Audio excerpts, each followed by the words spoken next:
Aparentemente fue uno de los mayores logros de la historia, la desaparición de un barco entero. Para asombro de los espectadores, no solo era indetectable para el radar, sino invisible también ópticamente.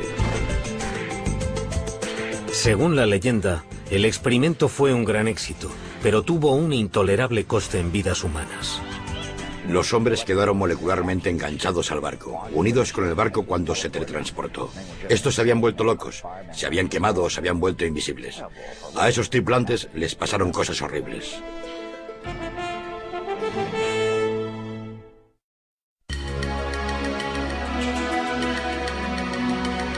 Los barcos de guerra oxidados no suelen aparecer en las páginas de Playboy. Aún así, entre los desnudos de la edición griega de 1996 hay fotos de un barco llamado Leone.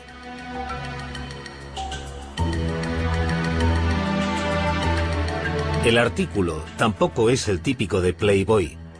Describe cómo el Leone, un destructor estadounidense de la Segunda Guerra Mundial, se desguaza tras medio siglo de servicio y casi 4 décadas con la marina griega.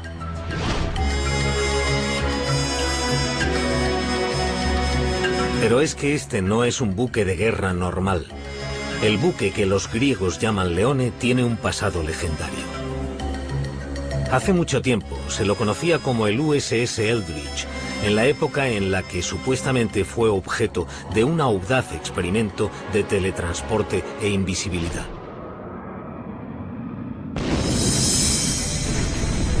El experimento tuvo lugar durante los primeros años de la Segunda Guerra Mundial como contramedida contra los U-boats alemanes.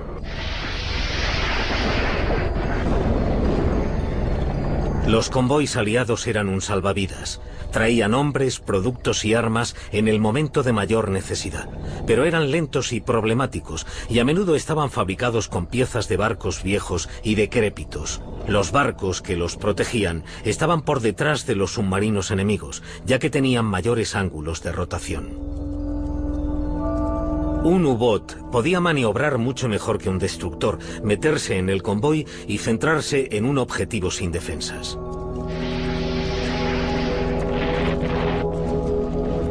Solo en 1942 se torpedearon y se hundieron más de 1000 barcos aliados. Para combatir a los submarinos, la Marina estadounidense desarrolló un barco de guerra más manejable llamado destructor escolta. Un destructor escolta es un barco antisubmarino. Es como un destructor, pero no es tan rápido. Y tiene un radio de giro mucho más pequeño. Puede que no solo tuviera una mejor maniobrabilidad. Los que creen en el experimento Filadelfia dicen que había planes para darle al destructor escolta una gran ventaja sobre los submarinos. Invisibilidad. El supuesto invento de nada menos que Albert Einstein. Einstein, de hecho, trabajaba para la Marina en esa época. Oficialmente trabajaba en ideas para armas convencionales, incluyendo torpedos y minas submarinas. Pero eso era para ocultar el verdadero proyecto de Einstein, o eso dicen los que creen en la historia, entre ellos un supuesto testigo ocular del experimento llamado Carlos Allende. Según Allende, la Marina usó una variación de la teoría del campo unificado de Einstein, que en ese momento estaba supuestamente incompleta. Usaron la teoría del campo unificado para curvar la luz, para volver invisible el barco, porque estaba rodeado de una niebla electromagnética. También fue Allende el que desveló la identidad del presunto barco de pruebas, un destructor escolta llamado USS Eldridge. Ese salto a lo desconocido de la tecnología no se hizo sin miedos, o eso es lo que dice Alfred Bielek, que declara haber formado parte del equipo científico. Todos estábamos muy preocupados y debo añadir que desde 3 días antes, desde el 9º día, muchos de los que formábamos parte de ese equipo y trabajábamos en el proyecto tuvimos una extraña sensación que nos indicaba que algo iba muy mal. Sin embargo, en julio de 1943, en el muelle de Filadelfia, se dio el visto bueno al experimento. Alrededor del Eldridge se encendieron potentes campos electromagnéticos. A bordo, una reducida tripulación. Científicos y oficiales lo miraban desde una distancia segura. El único testigo ocular fue Carlos Allende, un marinero del Liberty. Y lo que afirma haber visto es un barco engullido por un fuego de San Elmo. Una niebla verde y densa.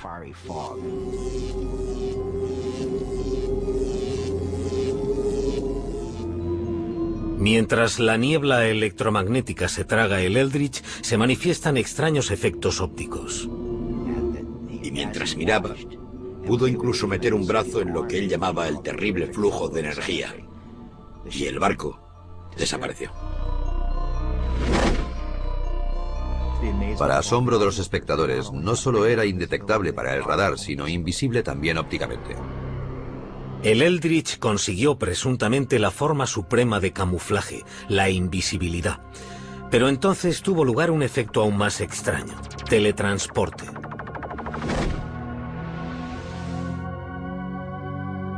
Los cronistas del experimento Filadelfia no se ponen de acuerdo sobre si esto sucedió ese primer día o en una prueba posterior. Pero en lo que sí están de acuerdo es en que mientras el Eldridge empezaba a reaparecer, hubo un repentino fogonazo. Entonces el barco desapareció otra vez y simultáneamente volvió a reaparecer en el muelle de Norfolk, Virginia, a 500 kilómetros de distancia. Tras unos minutos desapareció de Norfolk y reapareció en medio de otra niebla verde cargada de ozono en Filadelfia. Tras ese milagroso viaje, el USS Eldridge regresó ileso. Pero el caso de la tripulación fue totalmente distinto. Los hombres quedaron molecularmente enganchados al barco, unidos con el barco cuando se teletransportó. Los hombres se volvieron locos, se quemaron o quedaron invisibles. Fue espantoso. A esos tripulantes les pasaron cosas horribles. A continuación, los asombrosos hechos que han sido encubiertos. Nunca les dijeron la verdad a las familias. Les dijeron que se habían perdido en el mar como parte del contingente de guerra. Era una afirmación muy creíble.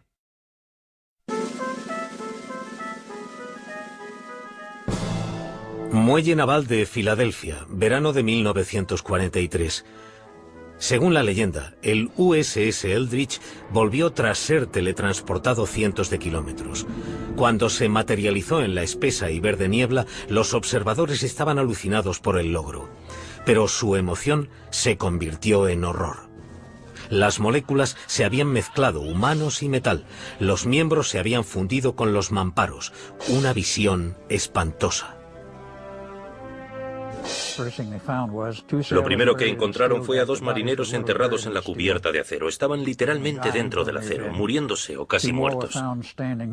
Había dos más de pie en el mamparo, también enterrados en acero. El quinto hombre tenía la mano enterrada en el acero. Otros marineros habían desaparecido, se habían vaporizado. Los supervivientes tenían otros problemas debido a los poderosos campos electromagnéticos a los que habían estado expuestos. Los hombres se habían vuelto locos, se habían quemado o se habían vuelto invisibles. A esos tripulantes les pasaron cosas horribles. El problema era que el sistema nervioso humano no podía asimilar la exposición a campos magnéticos y eléctricos de ese nivel, y les causó daños neurales. El daño nervioso era tan grave que algunas de las víctimas fueron internadas, mientras se las clasificaba como muertas en combate. Nunca les dijeron la verdad a las familias. Les dijeron que se habían perdido en el mar como parte del contingente de guerra. Era una afirmación muy creíble. En una de las versiones de la historia, los hombres eran susceptibles a algo llamado congelación, que era entrar y salir de la invisibilidad. Eso condujo al episodio más surrealista de la historia, nuevamente según Carlos Allende. En una taberna de los muelles había un grupo de marineros del Eldridge bebiendo. Una cosa llevó a la otra y estalló una pelea. Era una bronca de bar, pero con una diferencia. Los marineros aparecían y desaparecían. Los marineros involucrados en el altercado se volvieron invisibles. Se disiparon en el aire ante los asustados clientes y camareras. Estaban ahí y de repente habían desaparecido.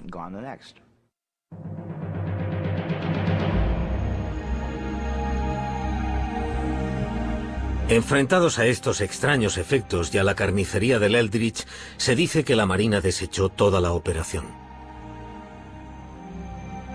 Se disolvió el equipo científico y se cancelaron los siguientes experimentos. Aparentemente, el diario de a bordo del Eldridge se alteró para mostrar que nunca había estado en el muelle de Filadelfia. Se obligó a los testigos a firmar juramentos de silencio draconianos. Y así terminó el experimento sobre invisibilidad y teletransporte de la Armada de la Segunda Guerra Mundial. El proyecto Rainbow, como se llamaba, se canceló, clasificado según algunos más allá del alto secreto. La leyenda dice que la Marina no había hundido el experimento lo suficiente. Una sombría figura se escaparía de sus elaboradas precauciones de seguridad para explicar la historia del experimento Filadelfia.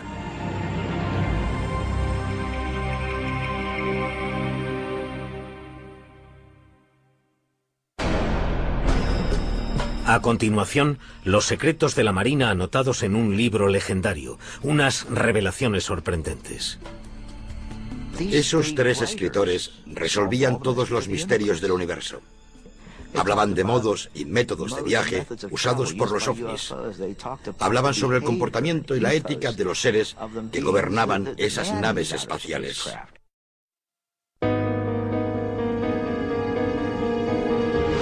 Cómo se originó la historia del experimento Filadelfia es una leyenda por derecho propio y tiene que ver con ovnis, oficiales navales visionarios y la curiosa vida y la misteriosa muerte de Maurice K. Jessup.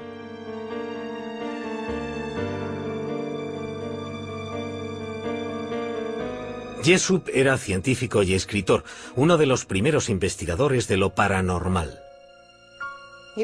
Las cosas inexplicables le producían curiosidad y siempre pensó que la ciencia debía estudiar las excepciones, las irregularidades, creo que las llamaba, las cosas que no encajaban con las teorías.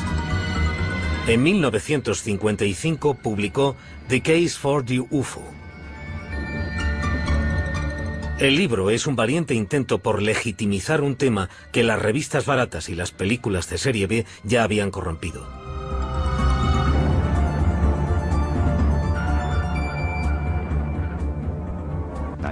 Hay que entender que la época en la que Jessup se interesó por los ovnis era posiblemente la peor época para tener algo que ver con los ovnis.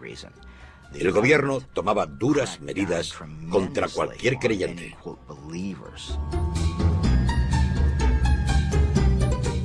Este desprecio oficial ocultaba un interés real del gobierno. Había informes de pilotos militares acerca de objetos voladores que nadie podía explicar.